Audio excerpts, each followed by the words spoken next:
Kalau mau dicintai Allah, ikut Rasulullah. Fattabi'uni, ikutin Rasul. Yuhibbukumullah, niscaya engkau akan disayangi oleh Allah. Jadi kalau kita mau dicintai oleh Allah, makanya harus ikut Rasul. Baru Allah bisa mencintai kita. Kemudian akan mengampuni dosa-dosa setelah dicintai oleh Allah. Diampuni dosa-dosa. Sesungguhnya Allah itu Maha Pengampun lagi Maha Penyayang. Ibu bin dirahmati Allah, yang diikutkan adalah Rasul. Yang kita harapkan cintanya Allah. Kalau orang Muslim, orang beriman, cinta kepada Allah dan Rasul, sudah dijanjikan surga. Tapi ayat yang 31 tadi diikuti lagi ayat 32-nya. Apa kata Allah? Wa innallaha la yuhibbul kafirin. Jangan kamu ikutin orang-orang kafir. Sekarang pertanyaannya, orang banyak basicnya Islam, latar belakangnya beragama Islam, ngakunya orang beriman, tapi diikutin budaya kafir. Ini persoalannya, Bu. Bagaimana Allah mencintai kita? Yang kita idolakan bukan Rasulullah.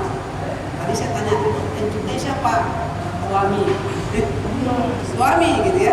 Ada suami itu nomor kesekian, Bu. Seharusnya siapa yang harus kita cintai pertama kali? Allah. Sekarang jangan mencintai Allah, Bu. Sebut Allah aja, anak muda sekarang banyak gak bisa, Bu. Sedih gak, Bu? Coba, Bu, sesekali, Bu. Menyebut nama Allah saja bisa nggak bisa?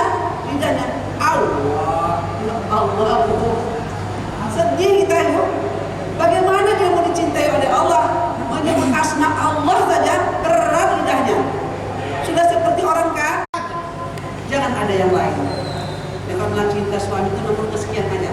Ingat, Bu, dari surat At-Taubah tadi, pertama kali cintai Allah, kedua cintai Rasulullah, ketiga jihad fi sabilillah. Demikian dirahmati Allah, sahabat-sahabatku. Bagaimanapun kita mencintai apapun di dunia ini, semuanya akan kita tinggalkan. Harta yang banyak itu tinggal. Suami yang ganteng yang kaya itu tinggal. Emangnya suami mau dibawahi masuk ke dalam rumah? Enggak mau. Malah kalau sudah jenuh sama kita, sudah boring, apa ini? Biar cepat ada pengganti. Kalau mau pengganti kerja dan tempat tadi nggak bisa, tunggu-tunggu ya kan dia. Nah, aku takut kepada Allah. Ini salah satu bagaimana kita mengupayakan pemuda kita sekarang, saking tidak pedulinya dengan agama. Kita ciptakan nanti agama menyebutkan nama Allah, nggak bergetar hatinya, sedikit pun tidak bergetar hatinya.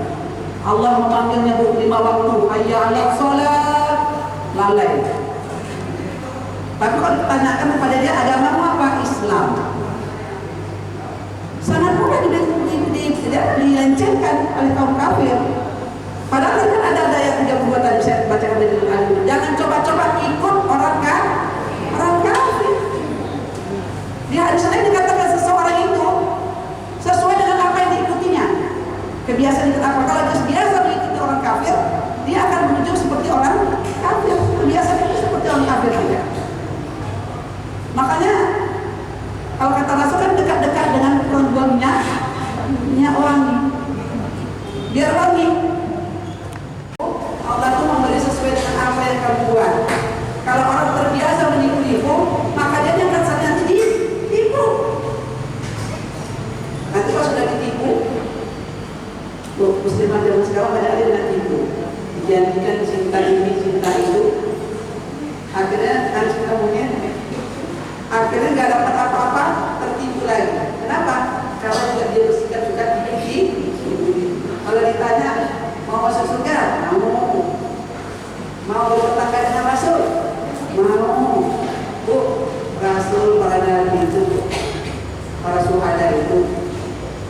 Surganya paling tinggi, Bu. Nama surganya Illiyin. Surga paling tinggi. Kalau ditanya kepada kita mau nggak bertetangga dengan Nabi? Mau. Pengen nggak ilmu menata pada Nabi? Kita kalau membaca surah aja, rasa-rasanya kita mau. Kenapa saya belum dilahirkan di zaman itu ya? Kalau belum ada Nabi di surga, ketemu dengan saya, belum ketemu dengan Bu kecil, belum ketemu dengan saudara-saudara kita tuh, ayo Bu, kita saling mengingatkan. Itu belum ketemu ya, belum jumpa kita sekolah kita kumpul di surga. Di dunia kita berkumpul mencintai sesama saudara kita seiman karena Allah, nanti juga di surga juga kita bertemu juga karena Allah. Katakan kepada